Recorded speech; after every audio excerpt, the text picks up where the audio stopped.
What kind of man leaves everything behind? His land, his people, his inheritance, all for a voice only he could hear. What kind of faith does it take to believe in a promise without a deadline, to wait decades for a child, to raise a knife over your own son at God's command? This is the story of a man not defined by perfection, but by obedience. A man whose footsteps echo across time. This is the story of Abraham. Before there were kingdoms, before temples, before even the law, there was a man and a voice. The man was Abram, and the voice was divine. This is not just a tale of ancient history. It's the origin of faith. Through deserts and altars, through tears and laughter, through waiting and walking, this is the breathtaking narrative of the man called the friend of God. Come with us on a journey through the dust and glory of Abraham's life, a journey that still shapes our world today. It all begins in a land far from the deserts we often imagine when we speak of Abraham. It starts in Ur of the Chaldeans, a bustling, prosperous city located in ancient Mesopotamia, near what we now call southern Iraq. Imagine narrow streets filled with the cries of merchants, the scent of incense, and the towering ziggurats, their steps reaching high into the heavens as if trying to touch the sky gods of Sumer. Abraham, though we still call him Abram at this point, was born into a family of idol makers. His father, Terah, crafted images of wood and stone, selling them in the market like sacred trinkets. But young Abram had questions. He would stare at the sky, transfixed by the stars. How could the moon and the sun, which moved so majestically, bow to gods fashioned by human hands? They say that one night, while he was still a young man, Abram had a moment. He looked up and asked, "Who are you?" "The one who made all this." And in the silence came a voice, not booming like thunder, but still, steady, and powerful. It was unlike anything he had ever known. It would be the first of many conversations. This voice would change his life forever. Years passed. Abram grew into a man of means, married Sarai, a woman of both beauty and strength, and eventually, his family journeyed north to Haran. It was a temporary stop. His father, Terah, never moved beyond it. He settled. But Abram, he was only waiting for the next instruction. And it came. "Go from your country, your people, and your father's household to the land I will show you." No map, no direction, just faith, and a promise. "I will make you into a great nation. I will bless you. I will make your name great, and you will be a blessing." Abram was 75. His wife Sarai was barren. They had no children. And yet, he obeyed. He gathered his servants, his livestock, his nephew Lot, and began the journey south into the unknown. Canaan was wild, unpredictable. The land was already occupied by fierce tribes, the Perizzites, the Amorites, and the Hittites. But Abram built an altar the moment he arrived. There, beneath the oaks of Moreh, he called on the name of the Lord. It was an act of defiance in a land of foreign gods. It was faith planted into the soil of a land not yet his. But trouble soon came. A famine gripped the land, and Abram, uncertain, turned to Egypt for relief. He made a misstep. Fearing for his life, he told the Egyptians that Sarai was his sister. Pharaoh took her into his household, but God intervened with plagues, exposing the lie. Abram was escorted out, rebuked but protected. He left Egypt with more wealth but with a stain on his conscience. Even great men of faith stumble. Back in Canaan, wealth brought conflict. Lot's herders and Abram's began to quarrel over pasture. Abram, ever the peacemaker, gave Lot first choice. Lot chose the lush Jordan Valley near Sodom. It looked good. It was green and fertile, but beneath it was wickedness that would one day burn. God reaffirmed his promise to Abram. "Look north, south, east, and west. All the land you see I will give to you and your offspring forever." Years passed. Still no child. Abram began to wonder. One night, God told him to step outside. "Look up at the sky and count the stars, if indeed you can count them. So shall your offspring be." Abram believed, and it was credited to him as righteousness. Then came the covenant. God told him to bring animals, a heifer, a goat, a ram, a dove, and a pigeon. Abram cut them in half, laying the pieces opposite each other. A deep sleep fell on him, and as the sun set, a smoking fire pot and a blazing torch passed between the pieces. It was a covenant ceremony. In ancient custom, the one who passed between the pieces swore to uphold the promise, even unto death. Here, God walked through alone. He took both sides of the agreement, a foreshadowing that one day, he himself would bear the cost. But Sarai grew weary.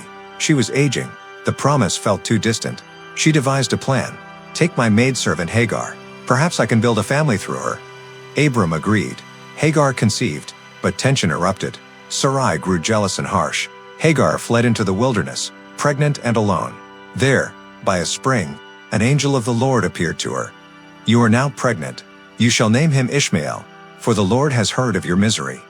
And Hagar gave God a name, El-Roi, the God who sees me. Ishmael was born. Abram was 86. More years passed. When Abram was 99, God appeared again. This time, he made a demand. "Walk before me faithfully and be blameless." He changed Abram's name to Abraham, father of many. Sarai became Sarah, princess. And then, a physical sign was required, circumcision. It was painful, personal, and permanent. Every male in his household was circumcised that day. It marked them as set apart. Then came the visitors. 3 men appeared near the great trees of Mamre. Abraham rushed to meet them, offering water, bread, and meat. As they ate, one of them, the Lord himself, said, "I will surely return to you about this time next year, and Sarah, your wife, will have a son." Sarah, listening from the tent, laughed. She was old, her body, as good as dead, but the Lord heard. Why did Sarah laugh? Is anything too hard for the Lord? They left, but not before God shared his plan to destroy Sodom and Gomorrah. Abraham pleaded, "What if there are 50 righteous? 45? 40? God would not destroy for the sake of 10. But there weren't 10. Sodom burned.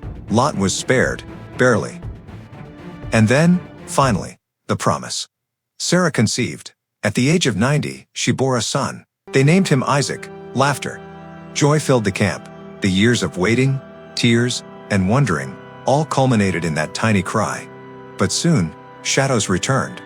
Sarah saw Ishmael mocking Isaac. She demanded that Hagar and Ishmael be sent away.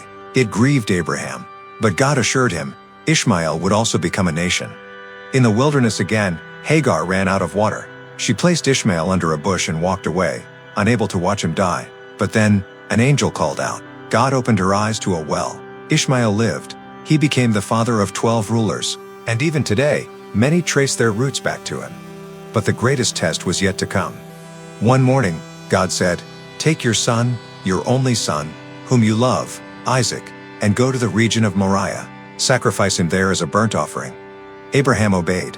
Early the next morning, he saddled a donkey, took 2 servants and Isaac, and set out. On the 3rd day, he saw the place. He told the servants, "Stay here.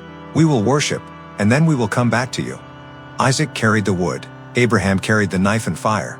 "Father?" Isaac asked. "The fire and wood are here, but where is the lamb?" God himself will provide the lamb. At the top, Abraham built an altar, laid the wood, bound Isaac, laid him atop. He raised the knife. "Abraham, Abraham!" The angel of the Lord stopped him. "Now I know you fear God." Abraham looked up, a ram caught in the thicket. He sacrificed it instead.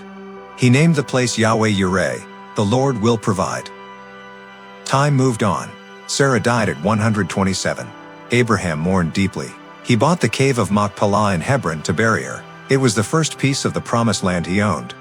Later, he sent his servant Eliezer to find a wife for Isaac.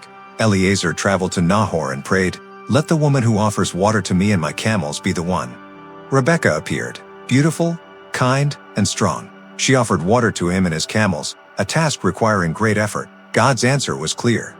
Isaac met her in a field. She veiled herself. He loved her. She comforted him after his mother's death. Abraham lived to the age of 175 years. He took another wife, Keturah, and had more children, but he left everything to Isaac. He died old and full of years. He was buried beside Sarah, in the cave he purchased long ago. And so ends the story of a man who dared to believe. He wasn't perfect. He lied, doubted, and stumbled, but he obeyed. He walked with God, even when the road was dark. His journey birthed nations. And through his line came one who would fulfill the ultimate promise, Jesus, the Lamb God provided. Abraham's story is not just ancient history. It is the story of faith, risk, and reward, of waiting and trusting, of promises fulfilled in ways far beyond what we can see. And today, when you choose to follow, when you trust without seeing, you are walking the same path Abraham once walked, the path of faith. And that, dear listener, is the life of Abraham, not a man of flawless faith, but one who answered when God called. His legacy is not found in wealth or conquest, but in trust, raw, rugged, and tested trust. Every step he took through unknown lands was a declaration that God was enough. Today, you and I are invited into that same faith. Maybe your life feels like Haran, stuck in transition. Or like Moriah, at the height of sacrifice. But know this, the God who guided Abraham still leads today. He still sees, still provides, and still keeps his promises. So walk like Abraham, because when you walk by faith, you walk with God.